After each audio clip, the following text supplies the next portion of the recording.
Baik, Assalamualaikum warahmatullahi wabarakatuh. Nama saya Ahmad Sofwan Zuhair, NIM 181220017. Pada kesempatan kali ini saya akan menjelaskan mengenai Matplotlib, yaitu tentang apa itu Matplotlib dan bagaimana penggunaannya. Oke, apa sih yang bakal dipelajarin? Yang pasti pertama pengertiannya dulu dong, apa itu Matplotlib, kemudian bagaimana cara menginstalasinya di VS Code, dan terakhir contoh-contoh penggunaannya seperti gimana cara buat grafik dan lain-lainnya. Pertama, pengertiannya dulu. Apa itu Matplotlib? Nah, sebelum kita bahas Matplotlib, kita harus bahas dulu visualisasi data. Nah, kalian sebagai data scientist nih, kalian udah punya data, udah melakukan suatu riset lah, atau kalian dapat data dan kalian ingin mempresentasikannya supaya mudah dibaca oleh orang lain. Nah, tentunya kalian perlu skill untuk memvisualisasikan data tersebut. Nah, salah satunya caranya adalah menggunakan Matplotlib, yaitu suatu library atau package yang paling populer di bahasa Python untuk memvisualisasikan data, seperti membuat grafik dan lain sebagainya. Nah, kita masuk ke cara instalasinya di VS Code dulu nih. Nah, yang pertama kita harus lakukan itu memastikan Python dan pip itu sudah terinstall di VS Code yang kita punya. Oke. Contoh, kita di sini punya kita masuk ke terminal baru, terus kita cek dulu versi Python dan pipnya. Oke, misalkan karena kita sekarang pakai Python 3, maka kita tulis command Python 3 dash version. Nah, udah keinstall nih, versi Python kita adalah versi Python 3.10.7. Kemudian setelah itu kita cek versi pipnya, pip dash v. Oke, pipnya versi 22.3.1. Udah keinstall, udah aman. Selanjutnya yang perlu kita lakukan adalah menginstal matplotlibnya. Nah, pada terminal komennya adalah pip install matplotlib. Oke, kita install dulu. Sorry, ada typo. Nah, dia akan keluar notif menginstal Matplotlib dan akhirnya sudah terinstall. Oke, udah keinstall. Kita cek lagi nih, memastikan agar Matplotlib ini udah benar-benar keinstall. Komennya adalah pip show matplotlib. Nah, udah keinstall nih versi 3.6.2. Jadi ini udah aman ya guys, sudah tinggal kita pakai aja matplotlibnya. Oke, setelah itu kita akan bahas, kalau udah keinstall kita akan bahas contoh-contoh penggunaannya, mulai dari berbagai macam tipe grafik dan cara memakainya. Oke, yang pertama adalah mengenai scatterplot. Nah, jadi apa sih scatterplot itu? Scatterplot itu grafiknya itu bentuknya titik-titik atau scatter lah, kayak keacak gitu. Nah, fungsinya apa? Itu tuh scatterplot ini fungsinya adalah untuk memvisualisasikan data yang ada untuk mencari korelasi antara dua variabel. Contoh di sini kita memakai ceritanya ini adalah data lama belajar dengan perolehan nilainya, hasil perolehan nilainya. Kita mau cari hubungannya nih. Nah, di sini kita bisa lihat X ini kita waktu belajar dan Y ini adalah perolehan nilainya. Pertama kita import dulu matplotlib.pyplot.splt. Setelah itu kita punya datanya dan terakhir kita tinggal plot dengan tipe scatter, variabel X dan Y, dan terakhir tinggal kita show. Nah, setelah kita run,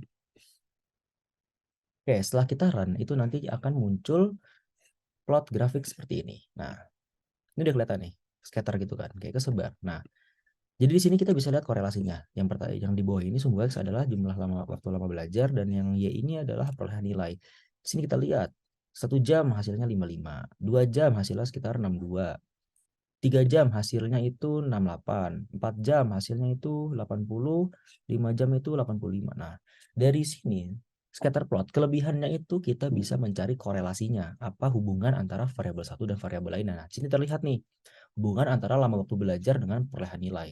Terbukti, berarti semakin lama waktu belajar, semakin tinggi perolehan nilainya. Artinya korelasi ini positif karena dia naik ke atas gini. Nah, kalau misalnya korelasi negatif, dia itu tipenya bakal turun ke bawah gini.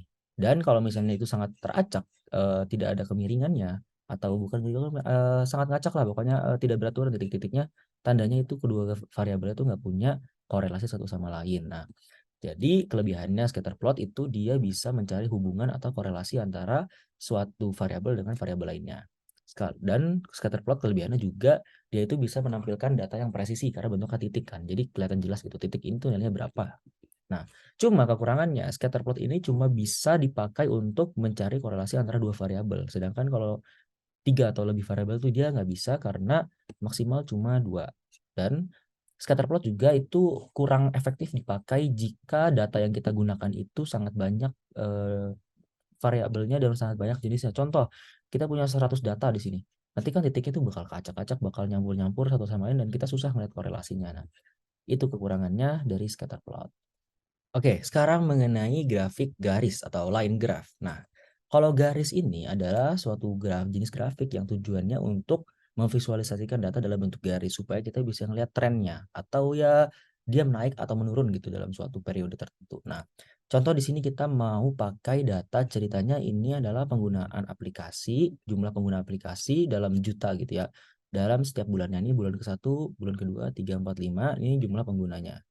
Nah, di sini kita import matplotlib.pyplot.splt, terus kita punya data frame-nya, terus kita tinggal plot, tipenya adalah garis nih, plt.plot, langsung kita plot aja, do variable, dan tinggal kita show. Nah, setelah di run, dia tuh akan muncul seperti ini. Nah, di sini kelihatan nih, ceritanya di bulan 1 penggunanya 6 juta gitu misalnya. Di bulan kedua penggunanya 7 juta, di bulan ketiga, oh nurun nih ternyata di bulan ketiga, jadi trennya naik terus nurun ke 4 juta, tiba-tiba di bulan keempat dia ngelonjak lagi ke 12. Nah, dari grafik ini kita tuh bisa ngelihat trennya seperti apa. Nah, itulah fungsinya line graph atau grafik garis. Nah, kelebihannya kita tuh bisa ngelihat trennya kayak gimana, kita bisa lihat dia naik atau menurun dan sebagainya.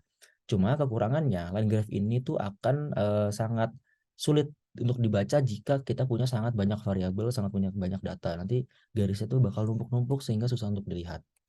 Oke, selanjutnya adalah histogram. Nah, histogram ini adalah fungsinya untuk memvisualisasikan data dalam suatu rentang tertentu, dalam suatu range atau jarak tertentu. Jadi kita kelompokkan suatu data berdasarkan jaraknya. Contoh, di sini kita memakai histogram untuk memvisualisasikan data umur-umur dalam suatu kelompok. Nah, di sini kita import matplotlib.pyplot.splt, terus kita punya datanya ini umur 12, 24, sekian, sekian, sekian, sekian, dan eh, kita plot histogram ini tipenya, kemudian variabel yang mau kita plot itu umur. Nah, bins ini tuh adalah seperti variabelnya atau apa ya, jaraknya lah, interval antara satu data ke data lainnya. Di sini interval dari 0 sampai 20, 20, 40, dan seterusnya sampai 100. Kemudian arrowhead ini adalah untuk gap antara satu batang dengan batang lainnya di histogramnya. Kemudian kita show. Dan kalau udah di run, itu akan jadi seperti ini. Nah, sini kelihatan nih. Dari rentang 0 sampai 20, yang umurnya di dalam rentang ini, umurnya di sini berarti ada 12, ada contoh lagi 18, 13, dan lain-lain, itu total ada 4 orang. Nah, terus dari umur 20 sampai 40, dalam rentang 20 sampai 40 umurnya ada 6 orang. Dari 40 sampai 60 5 orang, dari 60 sampai 82 orang, dan antara 80 sampai 100 ada 1 orang. Nah, jadi histogram ini kita bisa lihat dari interval tertentu itu jumlahnya ada berapa orang. Nah, kelebihannya kita bisa menganalisa grafik ini dengan sangat mudah. Oh, berarti dari sini kita bisa analisa ketahuan nih. Paling tinggi itu antara rentang 20 sampai 40. Berarti dalam kelompok itu paling tinggi itu adalah orang dewasa sekitar umur 20 sampai 40 tahun, dan paling sedikit itu yang umurnya lansia sekitar 80 sampai 100 tahun. Nah, cuma kekurangan dari histogram ini adalah kita tuh nggak bisa ngelihat data secara satu persatu. Kita nggak tahu nih dari rentang 20 sampai 40 ini isinya berapa aja, apa 21, apa 22, atau 35, atau berapa, kita nggak tahu. Kita cuma tahu rata-ratanya atau total nilai secara keseluruhan dalam rentang itu. Kekurangannya histogram adalah itu. Oke, selanjutnya itu adalah pie chart atau diagram pie. Yang kita tahu pie itu kan bentuknya lingkaran gitu ya, seperti kue. Dan ini fungsinya tuh untuk memvisualisasikan data yang sifatnya itu kayak persentase. Jadi dari 100%, total data yang jenisnya ini berapa persen, dan sekian, sekian, sekiannya. Nah, codingannya kayak gini. Yang pertama import dulu seperti biasa. Terus ini kita punya data. Contoh ini kita pakai data pilihan transportasi sekelompok orang gitu. Jadi kita pengen lihat dari sekelompok orang ini rata-rata mereka tuh milih yang mana dan apa milihnya gitu. Jadi contoh ini X-nya dalam persen, ceritanya 35, 25, 25, dan 15. Terus labelnya pilihan transportasinya motor, mobil, umum, atau jalan kaki. Kemudian plt.py ini jenisnya, variabelnya X yang mau kita plot, terus labelsnya itu kita pakai label. Jadi labels itu sebagai penanda bahwa diagram pie yang sektor ini itu bakal untuk siapa datanya. Dan terakhir plt show. Nah, kalau kita run, itu akan jadi seperti ini. Nah, di sini kita lihat setiap juring dari lingkaran ini tuh mewakili satu buah jenis data. Kayak contoh di sini ada motor. Motor ini ada di yang paling besar kan, kelihatan karena dia 35% persentasenya itu jadi yang pilihan utama transportasi dari sekelompok orang ini ceritanya. Kemudian disusul oleh mobil dan umum itu memiliki perbandingan yang sama, dan terakhir pejalan kaki. Nah, perlu diingat nih bahwa persentase-persentase dari tiap jenis data ini tuh harus mencapai 100%. Karena kalau enggak itu bakal nanti nggak jadi pie chart nanti soalnya. Jadi pie chart ini intinya harus maksimal di 100% dan harus 100% gitu totalnya. Nah, kelebihannya apa? Kelebihan pie chart. Nah, kelebihan pie chart ini tuh dia bisa menyajikan data dalam bentuk persentase dan orang-orang itu gampang lihatnya kayak data yang paling banyak yang mana, yang paling umum yang mana, yang paling besar yang mana itu sangat mudah dilihatnya, hanya cukup melihat sektor mana yang paling luas, kayak luas lingkaran, luas juring mana yang paling luas. Dari sini langsung kelihatan motor yang paling luas. Jadi kita bisa langsung tahu, oh ternyata motor jadi pilihan utamanya. Selanjutnya disusul oleh warna-warna lainnya. Nah, tapi kekurangannya pie chart ini tuh nggak efektif kalau jenis dari data yang digunakan terlalu banyak. Contoh, ini kan kita cuma punya 4 jenis pilihan transportasi nih, cuma motor, mobil, umum, jalan kaki. Gimana kalau kita tambahin kereta, pesawat, perahu, segala macam sampai ada 100 jenis transportasi. Nah, itu tuh bakal susah banget dilihatnya karena akan terbagi-bagi sampai kecil sampai jadi nggak kelihatan. Nah, jadi itu untuk diagram pie. Oke, selanjutnya kita ke bar chart atau diagram batang. Nah, diagram batang ini fungsinya kita untuk memvisualisasikan data dalam bentuk batang gitu. Kita ambil contoh di sini kita untuk memvisualisasi data dari umur orang-orang dalam satu kelompok. Ini kita ceritanya punya nama-nama mereka dan umur mereka masing-masing gitu. Seperti biasa import, kemudian ini datanya, tinggal kita jenisnya plt.bar, diagram batang, variable x dan y, dan kita show. Ketika kita run, nah ini akan terlihat. Andi umurnya 18, Budi umurnya 22, Chandra umurnya 13, Doni umurnya 35, Eman umurnya 19. Di sini kita bisa langsung lihat kelebihannya dari bar chart ini itu sangat-sangat mudah dipahami. Di sini langsung kita lihat, oh ini grafik tentang umur, berarti yang paling tinggi Doni. Oh, udah jelas, Doni langsung paling tua. Langsung mudah terlihat, langsung kelihatan, dan mudah untuk membandingkan statistiknya. Jadi, kelebihannya bar chart itu. Cuma kekurangannya, lagi-lagi dari keterbatasan jumlah data yang bisa digunakan. Karena kalau terlalu banyak, itu akan sangat kecil jadinya, sangat susah dilihat, dan hubungan antar diagram batang itu jadi kurang jelas kelihatannya. Oke, selanjutnya kita akan membahas mengenai box plot. Nah, kalau box plot ini tuh fungsinya untuk memvisualisasikan data yang kita pengen lihat mediannya, kuartilnya, batas atas, batas bawah, bahkan sampai pencilannya. Contoh, kita punya data, misalkan X ini data nilai mahasiswa di kelas A dan Y ini di kelas B gitu misalnya. Di kelas A nilainya 10, 70, 78, seterusnya. Di kelas B 60, 65, dan seterusnya. Terus kemudian di sini kita akan jadikan datanya dalam satu array. Ini kita akan lihat nanti perbedaan di yang X dan yang Y. Kemudian plt.boxplot ini jenisnya dan variabel yang kita gunakan data. Terakhir show. Setelah di run itu akan muncul tampilan seperti ini. Nah, kelebihan dari box plot ini kita bisa melihat datanya itu secara lengkap sampai bahkan pencilannya. Contoh, kita punya data dari yang Y dulu nih yang lebih rapi. Kita di sini punya data paling kecil 60, paling tinggi 85. Nah, itu adalah batas dari ujung terluar dari box plot ini, yang garis ini. Tertingginya ini 85 dan terendahnya ini di 60. Nah, terus di sini kita bisa juga lihat kuartil 1, 2, dan 3-nya atau batas 25%, 50, dan 75% dari data ini. Kuartil 1 itu adalah bagian batas bawah kotak ini yang berada di angka 64, artinya kuartil 1 dari data yang Y itu sekitar 64, kuartil 2-nya ini nilainya 69,5, dan kuartil 3-nya itu nilainya sekitar 74. Nah, kemudian yang kuartil 2 ini yang tengah, yang garis oranye, itu juga bisa disebut sebagai median atau nilai tengah dari data yang kita punya. Nah, sekarang kita lihat data yang nomor 1, yang X. Yang X kita punya data 70, 78, 80, 82 yang saling berdekatan. Makanya itu kuartil 1, kuartil 2, kuartil 3 itu saling berdekatan dan mediannya itu ada di angka sekitar 77. Nah, batas atasnya adalah 82 dan bawahnya itu 10, tapi bentuknya bulat, bukan seperti ini. Artinya bentuk bulat ini itu adalah pencilan atau data yang mungkin bisa dianggap error lah karena dia sangat berbeda dari teman-teman yang lain. Di sini kita punya data 70, 78, 80, 82 yang intervalnya dekat-dekat cuma beda 2, beda 2, beda 2. Sedangkan data yang 10 ini itu sangat terlalu jauh. Makanya dilambangkan dengan bulat yang diartikan sebagai seperti suatu pencilan lah atau data yang salah input atau tidak benar, tidak bagus lah datanya. Nah, jadi kelebihannya boxplot itu kita bisa menganalisa lengkap mulai dari kuartil, median, bahkan sampai pencilannya. Tapi kekurangannya boxplot ini agak cukup sulit dipahami bagi orang-orang yang belum terbiasa, sehingga buat memahami boxplot itu perlu pembelajaran terlebih dahulu apa arti dari masing-masing simbol ini. Oke, selanjutnya bubble plot. Nah, bubble plot ini sebenarnya perkembangan dari scatter plot, sama bentuknya mirip, cuma di sini kita punya 3 variabel, variabel X, Y, dan Z. Yaitu X, sumbu Y, dan Z itu besar lingkarannya. Oke, contoh dari visualisasi data yang cocok menggunakan bubble plot ini, kita punya data yang punya 3 variabel. Kita punya data yang punya 3 faktor penentu lah.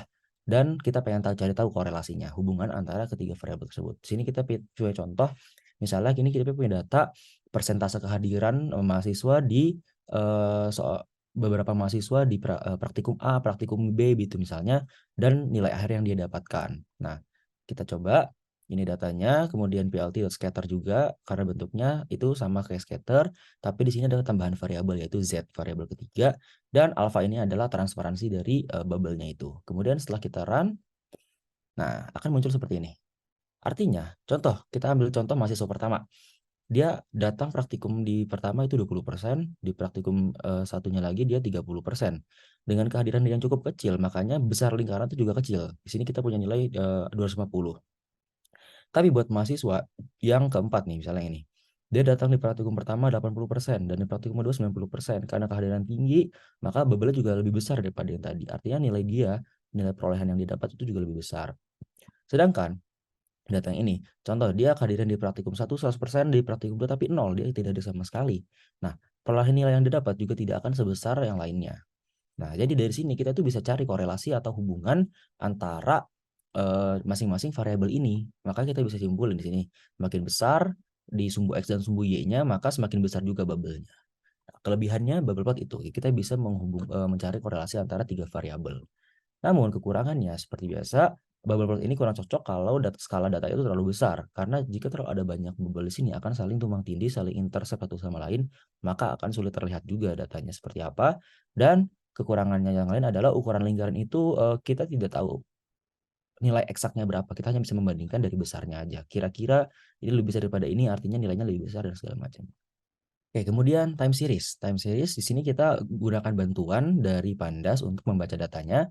Kita di sini punya data dari tahun 2021 Desember tanggal 26 sampai tanggal 31 Desember tentang pembacaan data suhu di beberapa kota. Di sini kita punya contoh Washington, Kanada, dan California. Di sini kita membuat data frame terlebih dahulu dengan bantuan dari Pandas. Kemudian setelah dapat, kita ubah data type-nya jadi ini supaya Python-nya tuh bisa baca kalau ini tuh data waktu. Dan setelah itu kita set, kemudian kita plot. Kita plot jadi 3 data yang terpisah di sini. Data pertama itu untuk kota Washington, kedua untuk Kanada, dan ketiga California. Nah, dari data yang kita punya ini, kemudian kita plot di X label itu sebagai data, sebagai waktu, dan Y labelnya itu sebagai temperatur in Fahrenheit ceritanya. Kemudian kita show. Nah, setelah kita run, akan muncul grafik seperti ini.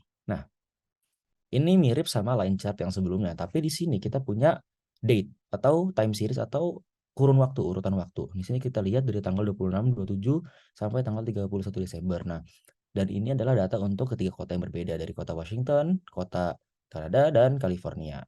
Nah, di sini kita bisa lihat kelebihannya itu kita bisa membandingkan dengan kota-kota lain dalam waktu real time. Di sini ada waktunya jelas tanggal 26, 27, 28, 29, 30, 31. Kita bandingkan di sini Washington nilainya sekitar 51, di Kanada itu 42, dan di California itu 30. Jadi di sini kita bisa lihat perbandingannya, perbedaan suhu di antara ketiga kota tersebut. Dan Washington di sini kita bisa analisis suhunya cenderung stabil, di Kanada terus cenderung menurun, dan di California itu cenderung stabil dengan di tanggal 28 ini sempat naik 1 derajat. Nah, kekurangannya tapi time series ini itu akan sulit jika data terlalu fluktuatif. Jika data terlalu naik turun, terlalu banyak perubahan, trennya kurang terbaca dan terlalu banyak datanya, itu akan menyulitkan untuk membaca. Oke, hal terakhir yang kita mau bahas di pertemuan kali ini adalah mengenai kustomisasi grafik dan legendanya. Sebenarnya banyak banget hal yang bisa lakuin untuk nge-custom si grafiknya ini, visualisasi gimana. Yang kita mau lakuin di sini adalah menggunakan yaitu RC params namanya, yaitu runtime configuration parameter. Nah, di sini kita udah import matplotlib-nya SPMPL, maka di sini MPL. Nah, di sini itu kita bisa ngatur berbagai macam hal. Di sini mau kita atur pertama, contoh lines.line width, yaitu ketebalan garisnya yaitu 3. Kemudian, lines style itu, style garisnya atau gaya garisnya itu adalah dash dan dot. Jadi nanti pas jadi grafiknya itu dash dot gitu selang-seling. Kemudian font family di sini font yang akan kita gunakan yaitu Futura ceritanya. Kemudian access grid true itu jadi nanti di grafiknya itu bakal punya grid, bakal punya apa ya, semacam grid buat melihat datanya lebih gampang lagi. Kemudian access.label size, jadi nanti label size-nya yang di sumbu X sumbu Y-nya itu besarnya 10. Kemudian lines.marker. Nah, marker ini fungsinya buat nentuin titik-titik datanya itu ada di mana aja dan kita lambangkan dengan bintang. Kemudian terakhir lines.marker size, jadi nanti markernya ukurannya itu 15. Nah, kemudian ini data yang kita punya. Jadi ceritanya kita punya dua data, sumbu X-nya ini dan sumbu Y-nya ini. Nah, ceritanya ini data penjualan produk A dan produk B dalam setengah tahun gitu misalnya nih.